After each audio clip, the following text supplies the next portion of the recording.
एक ऐसा फिल्मी सितारा जिसकी एक झलक पाने के लिए लोगों की भीड़ जमा हो जाया करती थी। एक ऐसा फिल्मी सितारा जो अक्सर सच्चाई के साथ अपना रोल निभाते हुए पर्दे पर दिखाई देता था। उसने गरीब और सताए हुओं की आवाज उठाई, लेकिन अब जब हकीकत में उसका चेहरा लोगों को पता चला तो हर कोई हैरान था, क्योंकि उसके ऊपर आरोप लगाया गया कि उसने मजलूम को बुरी तरह से टॉर्चर करके मौत के घाट उतरवाया है। ये फिल्मी कहानी एक ऐसे सुपरस्टार की जिसे पुलिस ने एक नौजवान के कत्ल के इल्जाम में गिरफ्तार किया है। मामला बेंगलुरु का है और इस फिल्म स्टार का नाम है दर्शन। मगर सवाल ये है कि आखिर रील का ये हीरो रियल लाइफ का विलेन कैसे बन गया। फिल्म स्टार दर्शन और चर्चित हीरोइन पवित्रा, इन दोनों की जिंदगी ने ऐसा गजब का यूटर्न लिया है जैसा अक्सर फिल्मों में ही होता है। वैसे तो इतने प्रभावशाली और नामचीन लोगों पर आसानी से कानूनी शिकंजा भी नहीं कसता।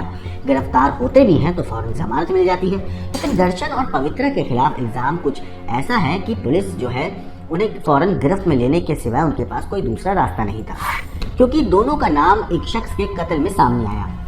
33 साल के रेणुका स्वामी नाम के एक ऐसे नौजवान के कत्ल में, जो अपोलो फार्मेसी की एक शाखा में फार्मासिस्ट के तौर पर काम करता था। अगर दर्शन और पवित्रा की वैसे जीवन शैली, उनके रहन सहन और प्रोफाइल से रेणुका स्वामी की जिंदगी का कंपैरिजन किया जाए तो दोनों आसपास भी कहीं नहीं टिकते। ऐसे में सवाल ये उठता है कि आखिर दर्शन और पवित्रा जैसे बड़े लोगों की रेणुका स्वामी से ऐसी कौन सी दुश्मनी थी उन्होंने जिसकी वजह से रेणुका का कत्ल कर डाला। आखिर रेणुका की मौत से इन दोनों सुपरस्टार का कैसे कनेक्शन है, कैसी दुश्मनी है। तो शुरुआती तफ्तीश के बाद जब बेंगलुरु पुलिस ने इस सच्चाई का खुलासा किया तो लोग कुछ उसी तरह चौंक गए जैसे वो अक्सर दर्शन और पवित्रा के फिल्म के क्लाइमेक्स देखकर चौंक जाया करते थे। इस खौफनाक और हाई प्रोफाइल मर्डर मिस्ट्री की शुरुआत हुई बेंगलुरु के ही कामाक्षीपाल्य इलाके के इस एक गंदे नाले से, जहां रविवार यानी 9 जून को लोगों की नजर एक लाश पर पड़ी। असल में नाले में पड़ी एक इंसान की लाश को कुछ आवारा कुत्ते नोचने में लगे थे और ये सिरहन पैदा करने वाला मंजर था। लोगों ने इसके बाद फौरन पुलिस को इस बारे में इत्तला दी। पुलिस मौके पर पहुंची और पुलिस ने लाश को बरामद कर लिया। उसके बाद शुरुआती तफ्तीश से पता चला कि मरने वाले की उम्र यही कोई 30 से 32 साल की है और किसी नौजवान की है जिसने शायद इस नाले में कूदकर खुदकुशी की थी। लेकिन ये तो शुरुआती खबर थी। जब जांच आगे बढ़ी और लाश का पोस्टमार्टम हुआ तो कहानी अचानक से पलट गई। पता चला कि नाले में मिले शख्स की मौत खुदकुशी नहीं बल्कि कत्ल का नतीजा थी, क्योंकि पोस्टमार्टम करने वाले डॉक्टरों को उसकी लाश पर कई एंटीमार्टम इंजरी मिली थी जो इस बात की तरफ इशारा करती थी कि नौजवान का कत्ल किया गया है। बल्कि चोट के निशान तो ये भी बता रहे थे कि उसकी हत्या से पहले, उसके कत्ल से पहले उसे बुरी तरह से टॉर्चर भी किया गया। अब पुलिस ने इस नौजवान की पहचान पता करने की कोशिश करी कि आखिर ये है कौन। आसपास के इलाकों में ऐसे किसी नौजवान के गायब होने के बारे में पता चला।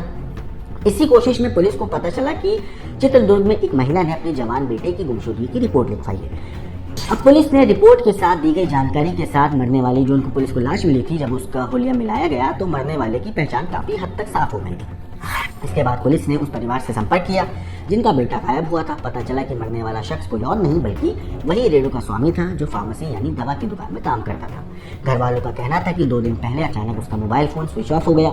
इसके बाद उन्होंने अपने तौर पर बेटे को ढूंढने की काफी कोशिश करी थी, लेकिन उसका कुछ भी पता नहीं चला था। अब पुलिस ने रेणुका के कातिलों की तलाश करना शुरू कर दिया था। उसकी दोस्ती, दुश्मनी, इन सब के बारे में जानकारी जुटाई जा रही थी। लेकिन इस बार कहानी में तब नया ट्विस्ट आया जब 3 लोग अचानक से पुलिस स्टेशन में आए और उन्होंने खुद को रेणुका का कातिल बताया। तीनों ने कहा कि उनका रेणुका स्वामी के साथ पैसों को लेकर कुछ विवाद था, जिसके चलते उन्होंने रेणुका की हत्या कर दी। अब पुलिस भी हैरत में थी। सवाल ये था कि जो कातिल कत्ल के बाद अक्सर पुलिस से छुपने और बचने की कोशिश करते हैं, आखिर उन्हीं कातिलों ने थाने में इतनी आसानी से सरेंडर क्यों कर दिया और क्यों वो न सिर्फ अपना जुर्म कबूल कर रहे थे बल्कि बिना पूछे ही कत्ल का मोटिव भी बता रहे थे। जाहिर है मामला कुछ उलझा हुआ था। हैरानी देखिए कि अब तक इस मामले में दूर दूर तक कहीं भी फिल्म स्टार दर्शन और हीरोइन पवित्रा का नाम नहीं था। लेकिन जब पुलिस ने तीनों से सख्ती से पूछताछ करी और उनका क्रॉस इंटेरोगेशन हुआ तो एक और ही कहानी, अलग कहानी बिल्कुल सामने आ गई। पुलिस की माने तो एक ऐसी कहानी जिसके मिडिल में, बिल्कुल जिस कहानी के बीच में दर्शन और पवित्रा का नाम था। अब पकड़े गए लोगों ने बताया कि उन्होंने फार्मेसी रेणुका स्वामी का कत्ल एक्टर दर्शन के इशारे पर ही क्यों किया और इस कत्ल में सिर्फ दर्शन ही नहीं बल्कि इसके अलावा 6 और लोग भी शामिल हैं। अब पुलिस ने एक एक करके बाकी के 6 लोगों की भी पहचान की और उन्हें भी धर दबोचा। इनमें किसी ने दर्शन के इशारे पर कत्ल की सुपारी दी, किसी ने मकतूल को अगवा किया, किसी ने उसे टॉर्चर किया तो किसी ने उसकी जान ले ली। जाहिर है कत्ल की ये साजिश जितनी बड़ी और चौंकाने वाली थी, कत्ल में शामिल कातिलों की जो टोली है, जो तादाद है, उतनी ही बड़ी और भरकम थी। पुलिस ने तफ्तीश अपनी आगे बढ़ाई तो पता चला कि एक्टर दर्शन ने कुछ रोज पहले ही रेणुका स्वामी के कत्ल की सुपारी दी थी, जिसके बाद उसके लोगों ने पहले रेणुका को ट्रैक करना शुरू किया। चित्रदुर्ग के रहने वाली रेणुका के बारे में हर छोटी बड़ी जानकारी जुटाई गई और फिर उसे 8 जून को धोखे से अगवा कर लिया गया। मीडिया रिपोर्ट्स की माने तो रेणुका को उठाने के बाद कातिलों ने उसे पहले मैसूर में दर्शन के फार्म हाउस में लेकर गए, जहां उसे दर्शन के सामने ही घंटों तक टॉर्चर किया गया। इसके बाद कातिल रेणुका स्वामी को मैसूर से लेकर बेंगलुरु के कामाक्षीपाल्य इलाके में पहुंचे, जहां उसे एक शेड में रखा गया। इस शेड में भी उस पर जुल्म ढाए जाते रहे और आखिर पीट कर उसे उन हत्यारों ने उसकी जान ले ली। इसके बाद सबूत मिटाने के लिए रेणुका स्वामी की लाश को कातिलों ने कामाक्षीपाल्य के उसी नाले में ठिकाने लगा दिया और फिर वहां से फरार हो गए। लेकिन रेणुका को अगवा कर उसका कत्ल की जाने के दूसरे ही दिन यानी 9 जून को लोगों की नज़र उसकी लाश पर पड़ी और लाश के बरामद होने के साथ साथ कत्ल की इस भयानक साजिश का भी खुलासा हो गया। लेकिन अब सवाल ये था कि आखिर दर्शन ने इस लड़के का कत्ल क्यों करवाया। आखिर इतने बड़े फिल्म स्टार से एक मामूली दुकानदार की ऐसी कौन सी दुश्मनी थी। इस कत्ल से दर्शन की दोस्त और एक्ट्रेस पवित्र गौड़ा का क्या कनेक्शन है, और सबसे अहम ये कि आखिर रेणुका की जान लेने वाले कातिलों ने खुद ही थाने में सरेंडर करके उसके कत्ल करने की बात क्यों कबूली। तो तफ्तीश में इन सवालों का जवाब भी सामने आया, खासकर इस कत्ल का मोटिव क्या था, जिस पर यकीन करना भी मुश्किल था। दरअसल कर्नाटक की राजधानी बेंगलुरु में हुई हाई प्रोफाइल रेणुका स्वामी मर्डर केस में पुलिस जांच के दौरान कई खुलासे हुए हैं। कन्नड़ सिनेमा के सुपरस्टार दर्शन के मोबाइल फोन से भयावह बातों का पता चला है। बताया जा रहा है कि दर्शन भाड़े के हत्यारों से व्हाट्सएप के जरिए पूरी रात वारदात के दौरान जुड़ा हुआ था। रेणुका को अगवा करने के बाद दर्शन के पास लाया गया, जहां उन्होंने उसे जमकर पीटा था। इसके बाद अपराधियों के हवाले कर दिया था। पूरी वारदात को बेंगलुरु के पट्टनगेरे गांव में अंजाम दिया गया। मौका वारदात से दर्शन को जाते ही रेणुका स्वामी की पीट कर हत्या कर दी गई। इसके बाद एक आरोपी पवन ने व्हाट्सएप के जरिए इसकी सूचना एक्टर को दी थी। फिर शव को ठिकाने लगाने की योजना बनाई गई। सभी आरोपी शव लेकर कामाक्षीपाल्य पहुंचे। वहां शव एक नाले के पास फेंक दिया। इसके बाद थाने में जाकर सरेंडर कर दिया, जहां 30 लाख रुपए के विवाद की बात कही गई। पुलिस को आरोपियों की बात पर भरोसा नहीं हुआ तो उन्होंने सख्ती से पूछताछ की। इसके बाद आरोपियों ने सच उगल दिया। उन्होंने बताया कि रेणुका स्वामी की हत्या करने के लिए 30 लाख रुपए की सुपारी दी गई थी। इसमें 5 लाख रुपए की अग्रिम राशि यानी एडवांस पेमेंट कर दिया गया था। उन्होंने इस हत्या के मास्टरमाइंड दर्शन के नाम का भी खुलासा कर दिया। पुलिस ने आरोपियों की कॉल डिटेल निकलवाने के साथ ही उनके मोबाइल की जांच कर रही है। इस मर्डर केस में पुलिस 4 और आरोपियों की तलाश में जुटी है। उनके नाम जगदीश, अनु और रवि है। इनके अलावा इस केस में एक्ट्रेस पवित्रा, एक्टर दर्शन, हत्यारोपी पवन, रघवेंद्र, नंदीश, राजू, विनय, नागराजू, लक्ष्मण, दीपक, प्रदोष, कार्तिक, केशवमूर्ति और निखिल नायक को आरोपी बनाया गया है। इसके साथ ही पुलिस एक्टर दर्शन और 4 हत्यारोपियों को लेकर पट्टनगेरे स्थित क्राइम सीन पर पहुंची, जहां रेणुका स्वामी की पीट कर हत्या कर दी गई थी। पुलिस तफ्तीश में पता चला कि एक्टर दर्शन ने कुछ रोज पहले ही रेणुका स्वामी के कत्ल की सुपारी दी थी। इसके बाद उसके लोगों ने पहले रेणुका को ट्रैक करना शुरू किया। चित्रदुर्ग के रहने वाले रेणुका के बारे में हर छोटी बड़ी जानकारी जुटाई गई। उसे 8 जून को उसी धोखे से अगवा किया गया और फिर बेंगलुरु के कामाक्षी इलाके में वहां पर ले जाकर उसकी हत्या कर दी गई। मीडिया रिपोर्ट्स की माने तो चित्रदुर्ग के रहने वाले रेणुका स्वामी ने कुछ रोज पहले सोशल मीडिया पर दर्शन की खास दोस्त पवित्रा पर सोशल मीडिया में कुछ आपत्तिजनक बातें लिखी थी। इतना ही नहीं, उसने कथित तौर पर पवित्रा को कुछ ऐसे ही अनाप शनाप मैसेज भी भेजे थे। सोशल मीडिया पर इन मैसेजेस के वायरल होने के साथ ही दर्शन को उसके कुछ फैंस ने इसके बारे में जानकारी दी और मैसेज को देखकर दर्शन गुस्से से आग बबूला हो गया। इसके बाद उसने बेंगलुरु में फैंस क्लब चलाने वाले राघवेंद्र नाम के एक शख्स से बात की। उसने कुछ जानकारों को साथ लिया और रेणुका स्वामी के कत्ल की सुपारी दे दी। इसके बाद कातिलों ने पहले रेणुका को अगवा किया और फिर दर्शन के ही एक फार्म हाउस में उसे टॉर्चर किया और उसकी जान ली।